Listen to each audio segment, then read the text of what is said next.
tsaf har da kujerun gurin ce da ta kwace. Waye ba ta information ɗin abin da zai faru idan ba setup bane? Ya Ismail ya aka yi ta samu information ta kwashe kayanta. A falalu ba ni minti ɗaya ya haƙuri. Muna jin ki didi. Ya za a raina mana hankali ne? A mai da abin a nuna mana ne ko 'yan Kano ba su san doka ba ko sun ɗauke mu ne ba a san abin da ake ba komai Kano. Ya yarinya za ta yi gyam kuma ta je ta ɗora a fejinta. Kuma a ce a kyale. A falalu ba ni minti ɗaya ba ni. Ana zargin jarumar TikTok Rahma Sa'idu da sawa a ƙona shagon nata. Idan ba a manta ba da 'yan kwanakin nan ne ake ta cece kuce akan abin da ya faru a jihar Kano, inda aka hango jarumar Rahma Sa'idu an cire mata allon shagonta. Jarumar ta fito tana faɗin baƙaƙen maganganu ga gwamnatin jihar Kano, inda a cikin bidiyo aka ji ta bayyana cewa gwamnatin Abba gida right, wannan abu yana ɗaya daga cikin abin da 'yan kwankwasiya da ma wasu daga cikin al'ummar jihar Kano ya sa mutane suka dinga yawa tofin alazi ne ga jarumar ta TikTok Rahma Sa'idu. Wannan abu ya kawo ga mutane suna ta zaginta, inda ta kai ƙara ga hukumar karɓar ƙorafe-ƙorafe ta jihar Kano. Wannan abu ya ƙara tunzura al'ummar jihar Kano duba da yadda aka ga shugaban hukumar karɓar ƙorafe-ƙorafe Muhimma Gaji Rimin Gado ya titse wa'annan daraktoci na Kanubda yana musu titse akan abin da ya faru da Rahma Sa'idu. Wannan dalilin yana daga cikin dalilin da yasa mutane suka ringa wa jarumar tofin alatsi ne. Daga baya kuma aka hango cewa an kona mata shagonta, sai dai wasu suna zargin cewa jarumar ita ta sanya aka kona shagon da kanta bayan an tabbatar da cewa ta kwashe kayanta. Tsaf har da kujerun gurin ce da ta kwace. Waye ba ta information ɗin abin da zai faru idan ba setup bane? Ya Ismail ya aka yi ta samu information ta kwashe kayanta. A falalu ba ni minti ɗaya ya haƙuri.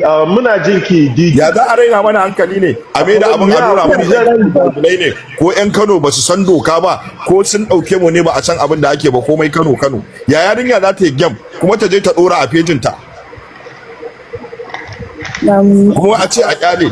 A falalu ba ni minti ɗaya ba ni minti ɗaya. Didi muna jin ki ya haƙuri. Na mamanta. Ai Ismail abinda nake so in ce maka mostly a falalu ya riga ya faɗa. Yake cewa idan ma mutum yana da structure amma bai san irin yanda Kanubda take aiki ba, to tun gurma ya je ya karanta yanda suke demolition structures, saboda Salisu ya hoto Rama ɗazuna ga ya saka a daidai wannan gaban ina so ma ki a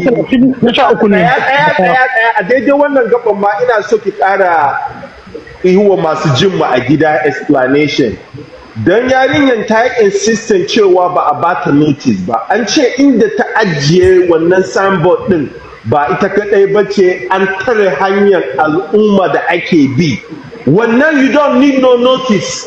Yawwa abinda dama nake so na gaya maka kenan, a falon ya riga ya faɗa. Sun riga ma suna da shi dama a yanda suke tsarin aikinsu, sun ce there is no need for any prior notice for any structure that is situated irregularly. Saboda haka idan ka je kai da kanka ka saka abin da ka tabbatar ba a inda ya kamata ka sa bane, to ba wani abin da ya sa wasu an baka notice. Kamar misalin abin da wani ya bada example azina ya ce kawai mutane suna wucewa sai ka zo misali ka jera blocks, kuma a fannin tun farkon shigowarsa ai ya faɗa ya ce mutane ne ma ba su sani ba kai baka isa ka sa structure ba inda ya kamata ba, kuma wai kana jiran wai a zo a baka notice kafin a cire. Me kake nufi kenan?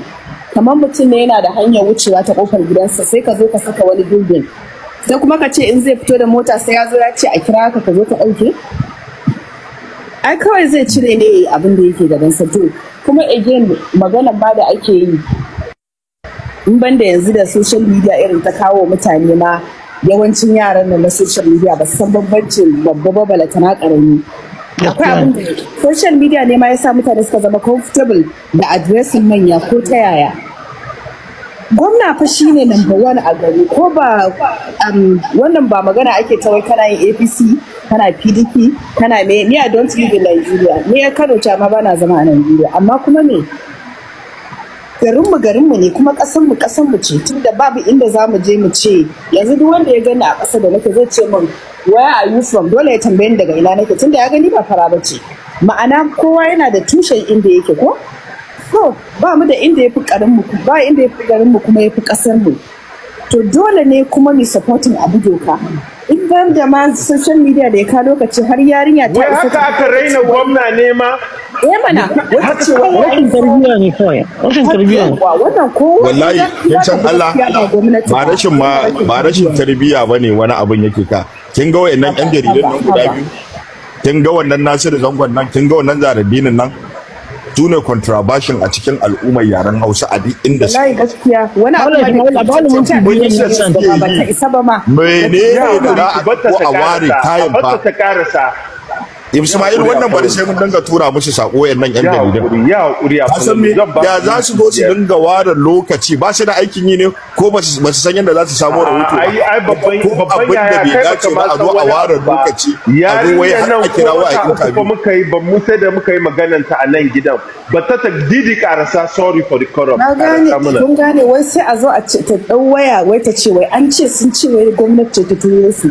Gwamnatin abba gida ko to ai kuma yana da haƙuri ka gane ba maganar siyasa ake ba gwamna yana da haƙuri ko kuma is open to irin abubuwa kuma ba yana nufin kawai sai ai addressing ɗinsa ko yaya ba ya kamata mu san abin da muke yi ko kai ɗan gari ne ko ba kai ɗan gari ne rule applies the same to everyone ya kamata matasan mu ban san ko yaya irin wannan tattaunawa da kuke yi tana da muhimmanci tun da yawan mutane suna ji suna sharing ya kamata a samu wani session da za a irin coaching yara on use of social media ka gane mu ba ma using ɗinta yadda ya kamata in ba haka ba inda muna using ɗinta yadda ya kamata yarinya kamar wannan in fact komai girma kama ba za ka yi addressing gwamnati haka ba an san she was frustrated amma abin da za ka so ni da ta nuna capacity kawai wasu sun daure mata gindi za ta yi abin da shi ne abin da ta nuna ta dole duk wani hukunci da za a yi mata dole za a yi mata saboda nan gaba irin wannan fa aka yi mana ba ai ko sati biyu ba ai ba wata ta nuna mana ni da kin san me suke wayannan yaran